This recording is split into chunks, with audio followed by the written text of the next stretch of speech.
Hey, this is the Entertainment Advice Channel. What I want to talk about today is the question of can good quality music still sell? Is what I will be talking about today. Okay? So now that I've mentioned that, let's get started. So when it comes to the question of good quality music being able to still sell, since we live in an age where music that is mediocre is selling because obviously it is quicker and easier to produce, which obviously makes the people who obviously, um, who obviously are selling the music, the business people, money a lot quicker. The question, of course, since we live in an age like that, is that can good quality music still sell? And to answer that question, yes, I do believe good quality music can still sell.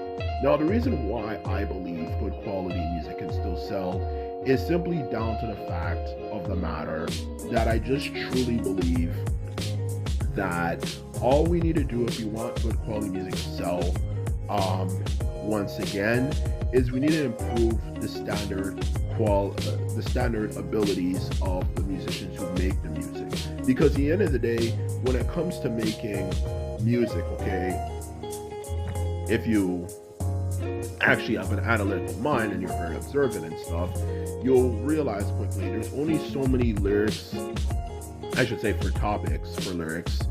Anyway, when it comes to lyrics, there's only so many topics you can talk about. When it comes to words you can rhyme, if you're doing rap music, there's only so many words out there you can rhyme together. And when it comes to making beats, there's only so many numbers you can use when it comes to making a beat based off the different instruments that make it up.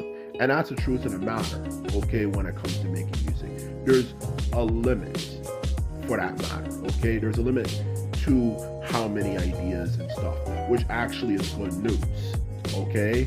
Which means that obviously you can figure out, okay, there's only so much of this out there. Now I can start obviously, analytically, or I should say algorithmically starting to realize, okay, there's so many things out there. Okay, I can start learning how to come up with as many different ideas as I can come up with. So that's exactly what I'm trying to get across here, okay? When it comes to this particular issue, okay? When it comes to music, you just need to speed up the process. Now, let's use beat making as an example when it comes to this particular issue. So when it comes to beat making, for example, each instrument for beat making, it doesn't matter how complex or how simple, whatever, the music is, there's every song that's ever been made, whether they intentionally did it or not, is only 2 bars long, okay? Every melody, idea, every rhythm pattern, whatever you like to say, is only 2 bars long. All they do is just repeat the same thing over and over again. And of course, when they repeat it, they make slight changes to it, okay, if anything. That's all they do. That's music for you in a nutshell, okay? That is the truth, which is the truth for that matter. Now, obviously, if there's only 2 bars, which in other words, if you're not familiar with music, is equivalent to about maybe 4 seconds, if anything. 4 seconds, I believe. It depends on the speed of the song, but let's just say it's 4 seconds, like 4-6 seconds, okay, of an idea or something like that, okay? If something's only like 4-6 seconds, for that matter, okay, you're gonna realize quickly there's obviously only so many ideas I can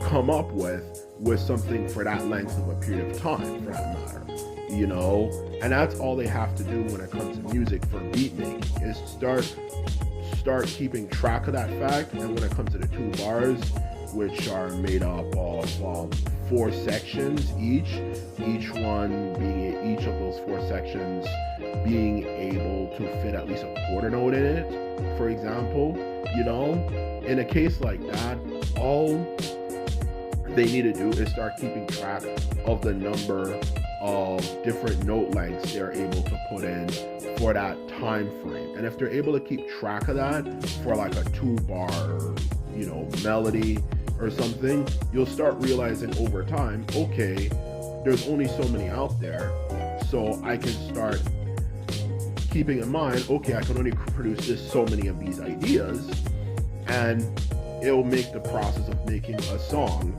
quicker. So you don't have to feel like BST, blood, sweat, and tears in some cases, literally, just to be able to come up with a song idea. You don't have to waste your time just sitting there,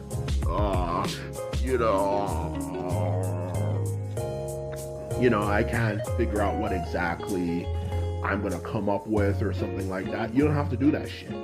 You don't have to do that shit anymore.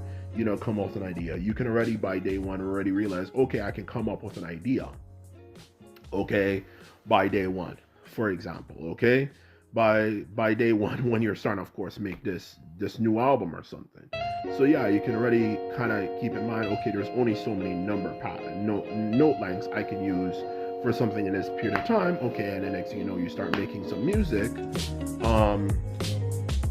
And then the music, of course, guess what? No surprise, actually, of course, is made at a faster period of time.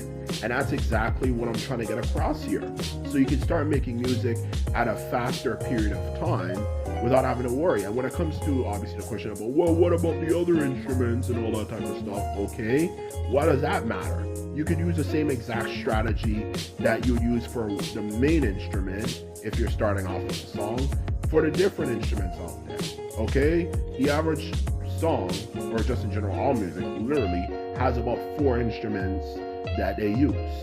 Okay, you're telling me you can't do that same thing with the other instruments, that same system over and over again, and figure out what rhythm patterns or something go along with the main one you came up with before?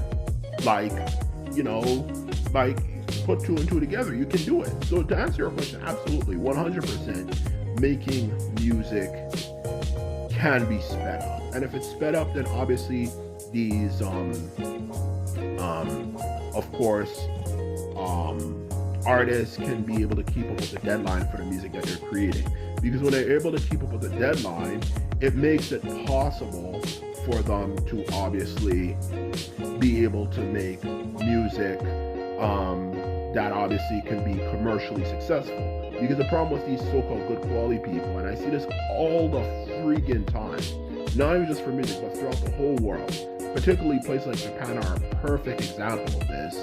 Okay, oh, I want to make the best of this and this, but it takes months or even years for me to create one of these particular things. But in the modern world, that's stupid. You have to speed up the process, and one of the best ways to do it is to start developing better techniques to speed up the process. But a lot of these people don't want to listen to this stuff. Whether it's Japan, Italy, who's the best pasta person, who's able to make the best pasta, or whatever. You get the point. These so-called quality people, they have this way of thinking, but in the business world, they want to speed up the friggin' process, to at least a certain extent, and these people don't do that. And that's why, as a whole, the idea of having something of good quality keeps on dying off. And that's exactly what I'm trying to get across here. And they don't listen. And if we still want things to be good quality, then you're going to have to start learning, okay, we're going to have to start speeding up the process. But you literally will tell us to them and themselves there's no way to do that, which is so stupid. So to answer your question, yes, I do believe music can be good quality again. It can still be good quality and still be at business worthwhile, okay? That's what I think. You just have to find better techniques. So anyway, this is my video. All I have to say is that if you watch a whole video, I hope you enjoyed it. Just remember, if you like this video and videos like this, remember to thumbs this video up and hit the subscribe button. And this is all I have to say. And simply put it, I'm out. So bye.